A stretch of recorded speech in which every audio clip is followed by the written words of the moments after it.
Hi everybody, welcome to the Wounds of Love, which are also secretly called the Wounds of Christ. The reason why I have associated the Wounds of Christ with the Wounds of Love is because, in my very humble opinion, Jesus Christ, Yeshua, was indeed a great being just like us,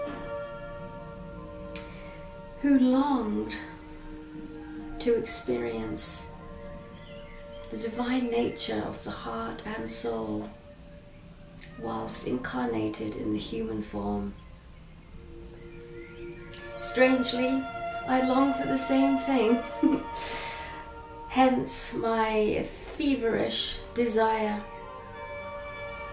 to not only understand, but to experience quite what that means, what one has to undertake to really unleash and release the divine nature that is encoded in the human heart and the human soul.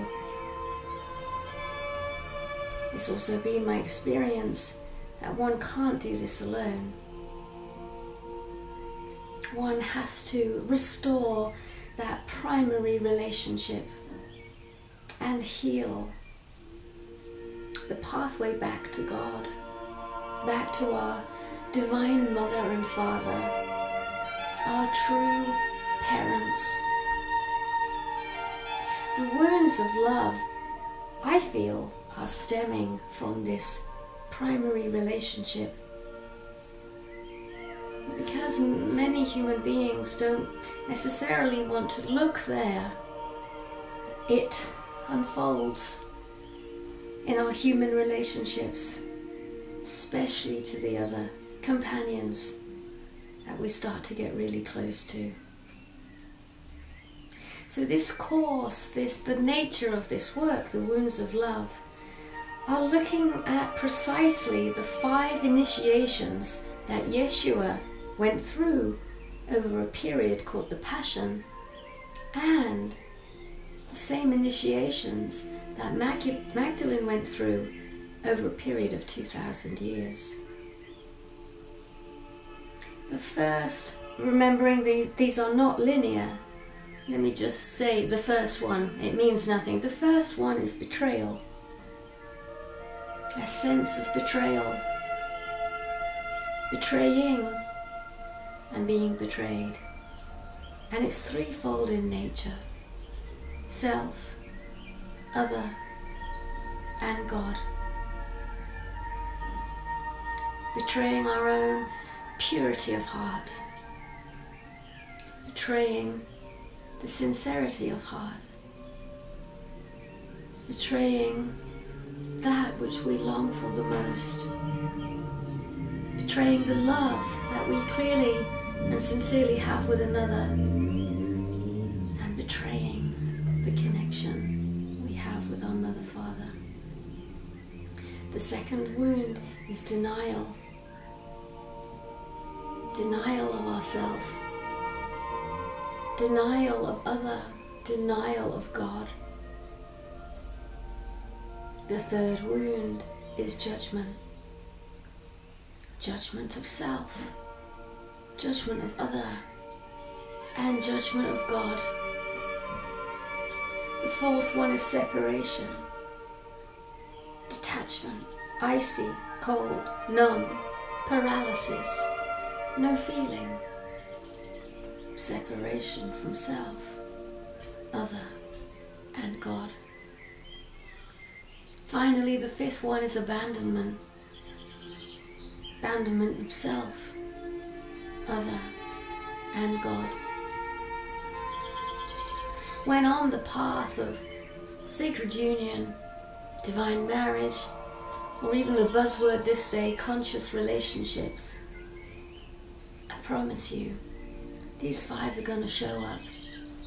Unless you've healed them at the root, which is with God, they're going to show up in your conscious relationships. I promise you, I believe this was what Yeshua and Magdalene were seeking to share with us. These 5 wounds have healing balms, healing anointments. With betrayal, the healing balm is paradoxically trust. With denial, the healing balm is quite clearly truth, absolute and relative.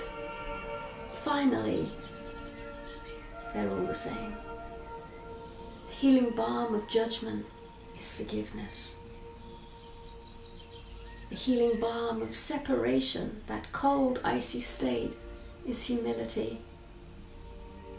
The healing balm of abandonment is the willingness to serve. All these healing balms, I feel, were represented in Yeshua and Magdalene's own movement through the initiations. When you look back, did he, she not trust? Did he, she not tell the truth? Did he, she not forgive? Did he, she not have humility? And did he, she not serve when for a moment they questioned the entirety of their mission, their missionary? So the wounds of love, my friends, unfold over a 5-week period. 1 wound, 1 week. 1 transmission, 1 body of work to work your way through. There will be an accompanying yoga kriya, because these wounds are all over the place in the body, and we need to be able to stimulate and awaken and transmute those parts of the body. Betrayal sits in the belly, sits in the 3rd chakra, in the solar plexus, and has very close relatings with the womb and the hara. Denial sits in the throat because it's all to do with truth and lack of truth. Judgment sits at the 3rd eye because it's the face, it's the 3rd eye, it's the eyes that transmit and receive the judgment. Separation seated at the crown, because all we're doing when we go into that cold state, separating from the warmth of love. And abandonment is seated in the root, seated in our legs, it's seated in the very anchor of our being. Hence, when we feel abandoned, the movement of the body is to drop to the floor. So the yoga kriya is going to be working on all 5 centers, so that we can work as usual, physically, sexually, emotionally, mentally, and soulfully. So everybody, I'm not sure forewarn is the right word. I have to consciously bring into your awareness that when you do this work, you seem to send out an invitation to God, to life, to love, to soul, to bring forth experiences so that you can enter the realm of these wounds within your own life. PDFs, transmissions, the written word, listening to audio, watching a video, totally is not going to do it. When I send out the 5 wounds, I always pray very sincerely that the participant can come to know thyself through very tangible and rich experience. Best advice I could ever give you.